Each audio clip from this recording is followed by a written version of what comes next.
ስም ማለት ያንድ ሰው የቦታ የሀገር ወይም የሆነ ነገር መጠሪያ ነው። ስም ባረፍተ ነገር ላይ እንደ ባለቤት ሆኖ ያገለግላል። ስም በተለያዩ ምክንያቶች ይሰየማል። ሃይማኖትን መሰረት ያደረገ ስም፣ አካባቢን የሚገልጽ ስም፣ ከባህልና ታሪክ ጋር ትስስር ያለው ስም፣ እንዲሁም ፍቅርን መግለጫ ስም ይሰየማል። አካባቢን ከሚጠቁሙ ስሞች መካከል ካፊቾች የራሳቸውን ባህል፣ ታሪክና እሴት የሚያሳዩ ስሞችን ለልጆቻቸው ብሎም ለቤት እንስሳዎች ሁሉ ሳይቀር ይሰይማሉ። በከፋ ብሔረሰብ ከቀደምት አባቶች ጀምሮ የሚወጡ ስሞች የካፊኛ ቋንቋን መሰረት ያደረጉ ናቸው። ይህም ሰው በባህሪው ተንቀሳቃሽ ከመሆኑ ጋር ተያይዞ ለቋንቋ እድገትና አካባቢን ለማስተዋወቅ ስም ከፍተኛ ሚና አለው። የካፊኛ ስሞች ከመጀመሪያው ፊደል የአባት የአያት እያለ ተመሳሳይ እንዲሆን እየተደረገ ነው የሚሰየመው። ላብነት ያህል ኬሮ ኬሜቶን እናገኛለን።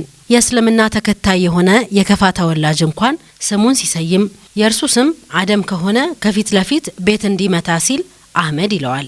አህመድ አደም። ሰላም የተከበራችሁ ተመልካቾቻችን እንደምን ቆያችሁ? ሳምንታዊ የረፍት ቀን የመዝናኛ ዝግጅታችን ላይ እንገኛለን። ለየት ያለ ስም ካላቸው እንግዶቻችን ጋር ልንቆይ ወደናል። አብራችሁን ሁኑ።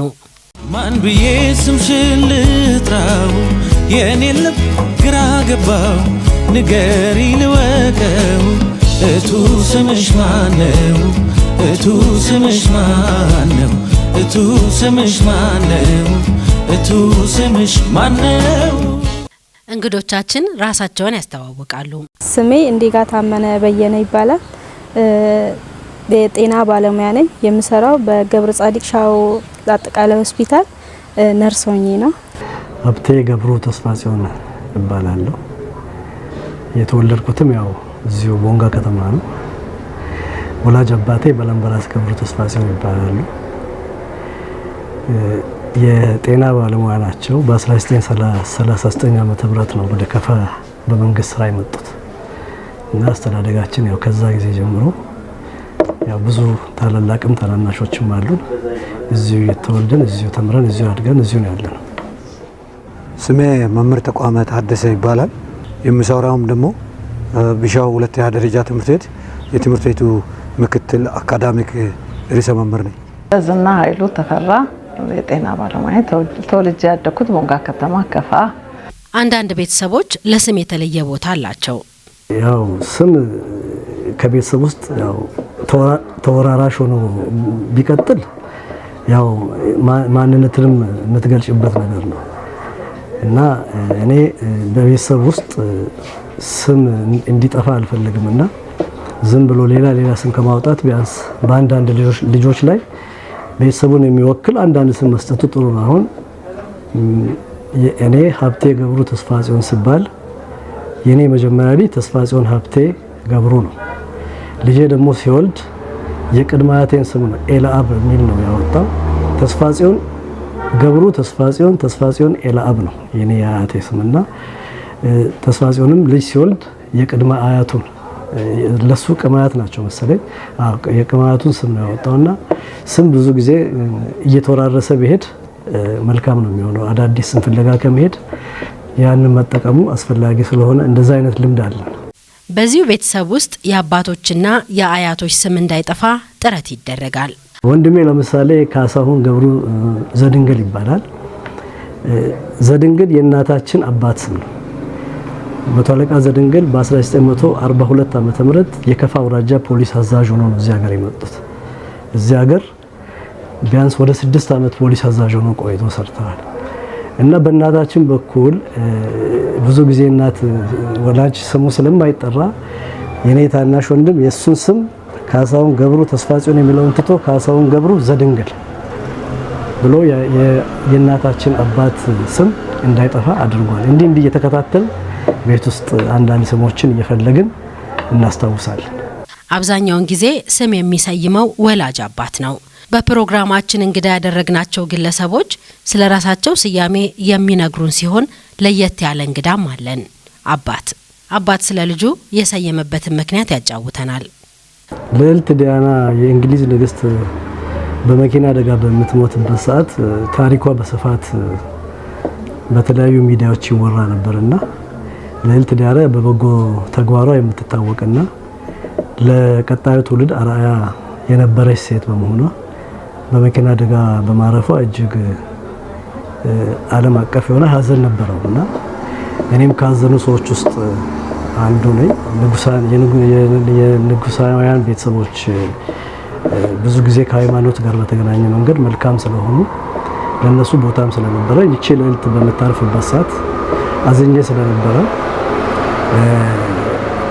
ስለነበረ በአጋጣሚ ሴት ልጅ በዛን ዓመት ውስጥ ሴት ልጅ ተወለደች። ሴት ልጅ ስትወለድ ያው ያ ትዝታው ስለነበረኝ ምናልባት እቺ ልጅ በዚች ንግስት ስም በሰይማት የሷን በጎ አራያ ተከትላ መልካም ሴት ትሆናለች፣ በማህበራዊ ህይወቷ የተሻለ ስራ ልትሰራ ትችላለች፣ የሷን ታሪክና ለወደፊት አንብባ ስትረዳ የተሻለ ነገር ውስጥ ትገባለች ከሚል በዛ መንገድ ነበር ስሙን የሰየምኩላት። ምንም እንኳን ስም መሰየም ላይ የአባቶች ሚና ከፍ ያለ ቢሆንም እናቶችም ባለመብት ናቸው። እኛም የዲያናን እናት ስለ ልጃቸው ስያሜ ጠይቀናታል። አሁን ስለ ልጄነት ጥያቄ ጠየቅሽኝ። አባቷ የተወሰነ መግለጫ ሰጥቶሻል። በእርግጥም ዲያና የተባለው ጭማሪ ነው የምሰጥሽ። ዲያና ሲባል እኔ ትንሽ ከስራ ታግጄ 16 ወር ተቀምጬ ነበረ። 3 ነገር በአንድ ምሽት አረገች። እኔን ወደ ስራ አስመለሰች። ለሊት እሷ ተወለደች። ነገ ቅዱስ ሚካኤል ህዳር 12 ሆነ። የዕለት ልደቷም የሚከበረው በህዳር 12 ነው። ያም ሆኗል እና ለመብት ተከራካሪ ሰብአዊ ጥሩ ነገር በጎ አድራጎት የምታደርግ ልጅ እንድትሆን አባትየው ቅድም በሰጠሽ መሰረት ያ ነው። አሁንም ጥሩ ነገር ነው ያላት።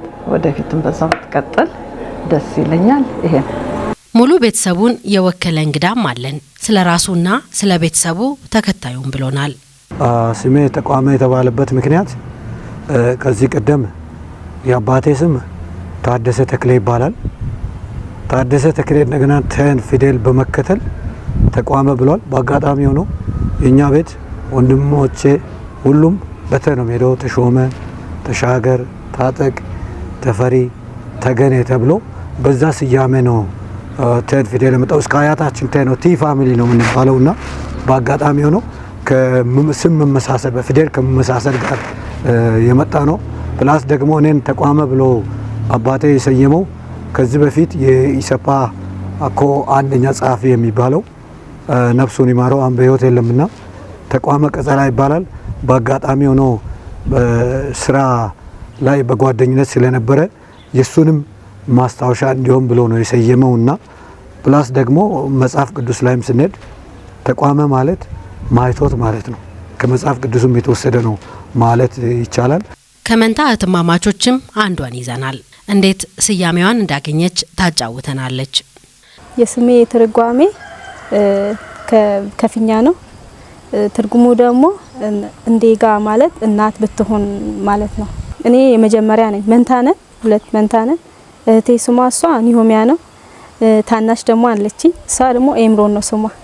ሶስታችንም ከፊኛ ነው የተሰየምነው ማለት ነው። እንዴት የተሰየምኩት መንታ ነንና እኔ ወደ እናቴን መስላለሁ መሰለኝ። ለዛ ነው የተሰየምኩት። የሰየመው ደግሞ አባቴ ነው። በስማችሁ ዙሪያ ምን አጋጠማችሁ ስንል ጠይቀናል።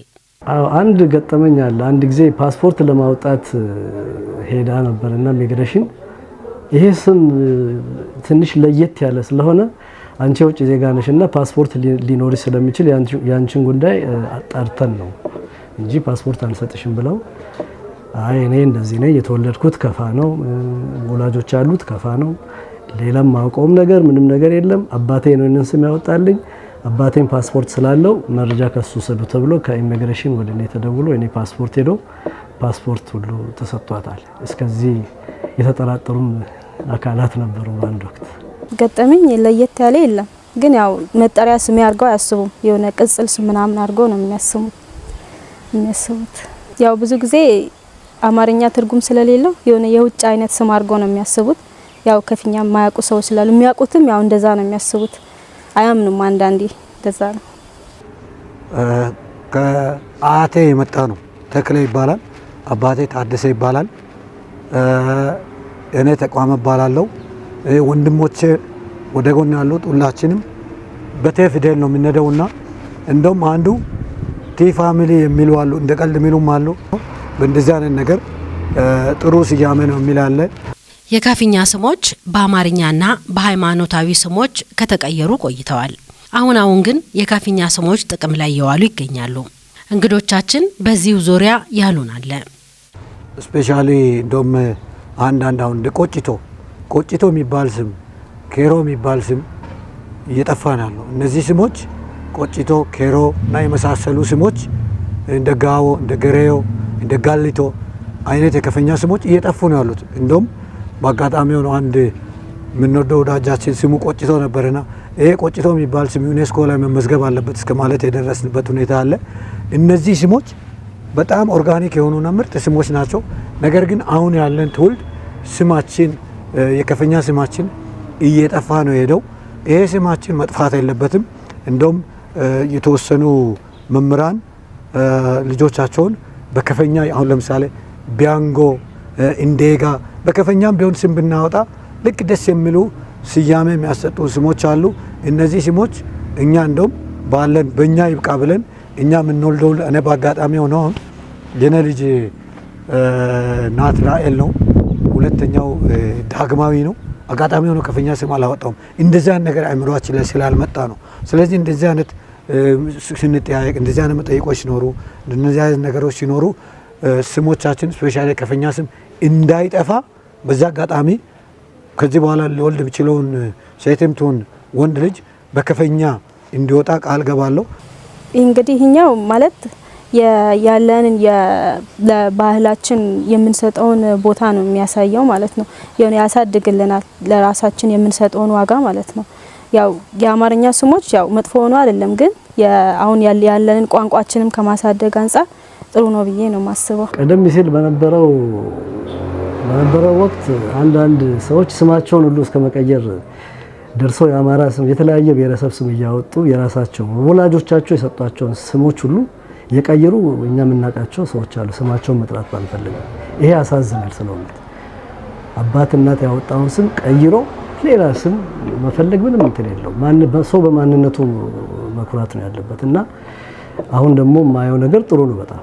በአሁኑ ሰዓት ብዙ ጥሩ ስሞች አሉ፣ በጣም የሚያማምሩ ሌላ አይነት እንደው ስም የሚመስሉ ደስ የሚሉ ስሞች አሉና ይሄ አሁን መጀመሩና እያደገ መሄዱ የራስን ማንነት ማስከበር ስለሆነ ወደዚህ አስተሳሰብ ሰው መመለሱ እጅግ በጣም ደስ ይላል። መቀጠልም አለበት ብዬ አስባለሁ። የካፊኛ ስሞች እንዳይጠፉ ምን ማድረግ አለብን? የተስፋ ጽዮን ልጅ ራሱ አሁን የመጀመሪያ ልጁ ተስፋ ጽዮን ኤላ በሚለው እንጂ ቲዮ የሚለው ልጁ ትንሹ ሶስተኛ ልጁ የከፊኛ ስም ቲዮ ማለት ያው ተነሳሁን እሱም በከፊኛ የተጠቀሙ አለ እኛ ውስጥም አለ ልልሽ ነው። የካሳይ ልጅ አሁን ለምሳሌ ብትጂ ካሳይ ገብሩ ዘድንገ አቢጊያ ሁለት ትርጉም ነው ያለው። አንድ የመጽሐፍ ቅዱስ ነው፣ አንዱ ደግሞ የፀሐይ መግቢያ በሚለው እኛም እንሰይማለን። ሰውም ቢሰይም የሚያማምሩ ስሞችም ስላሉ በጣም ደስ ይለኛል። እንግዲህ የኔን ስም ያው ስሜን እወደዋለሁ። ትርጉሙም ያው የሆነ ለየት ያለ ስለሆነ አሪፍ ነው ብዬ ነው ማስበውና ይሄንን ደግሞ ያው ስወልድም ለልጆቼም ከዛም አልፎ ለሌላ ለጓደኞቼ ምናምን አባቴ የሚሰጣቸውን ስሞች በጣም ነው የምወዳቸው። ያው እህቶቼም ከፊኛ ነው የተሰየሙት። የኛ ትርጉማቸው የሆነ ለየት ያለ ስለሆነ ለልጆቼም እሰይማለሁ ብዬ አስባለሁ። ስለዚህ እነዚህ ነገሮች መጥፋት የለባቸውም፣ መጥራት አለብን። ስያሜዎችን መስጠት አለብን። የኛን ስፔሻሊ ከፋን ስም ማን ጠቀም ከሆነ ማን ስም እንዲሰጥ ነውና ስለዚህ እኛ እንደውም ተማን ምንል አካላት የከፈኛን ስም ልጆቻችን በመሰየም ለሌሎች ሞዴል መሆን አለብን እንጂ ስያሜያቸው መጥፋት የለባቸውም። መጥፋቱ ስህተት ነውና ይሄን ሚዲያ የሚያይ ሰው ተከታትሎ የሚወለዱ ልጆችን ስፔሻሊ የኛ እንትኖች እኛን የሚከተሉት ይሄን የሚሰሙ ሰዎች የሚወልዱትን ልጅ በከፈኛ ቢያወጡ የሚል አስተያየት ነው አለኝ። እነኚህ የከፍኛ ስያሜዎች ቀድሞ የነበሩና መሃል ላይ ጠፍቶ ዳግም በዚህኛው ትውልድ እየተተገበሩ መሆኑ ይታወቃል። ለዚህም ማሳያ ወደ ኋላ ሄደን የታላላቆቻችንን ስም እንመልከት። ስሜ ተቋመ ታደሰ ተክሌ ገረዮ ጋዎ ጋሌቶ ኦቲሻሮ ሚንጂሎ ይባላል። ስለዚህ ከከፍኛ ስም ወደኛ አካባቢ ሲመጣ እንጂ የጠፋው የፊት ኦሪጂናል የሆኑ ስሞች እንዳሉ ለመመስከር ወዳለሁ። ይህንንም የአባቴ አባት ቅድማያቴ እንደውም በቴፕ የተቀረጸ ነገር ነበር። ስማቸውን ይሄ ማለት ይሄ ነው የሚል ትርጓሜያቸውን የሰጡአሉና የቤቱ ስም በጣም እንደሚያምር ላረጋግጥ ወዳለሁ። አመሰግናለሁ። አሁን ያለው የከፍኛ ስም ስያሜዎች ከልጆች ባለፈ ለንግድ ቤቶችም እየተገለገልንበት እንገኛለን። የጉዳዩን ለቋንቋ እድገት ያለው አስተዋጽኦ በመረዳት የሚመለከተው አካል አጠናክሮ ያስቀጥል መልእክታችን ነው። አበቃን። ሰናይ ጊዜን ተመኘን። ሰላም።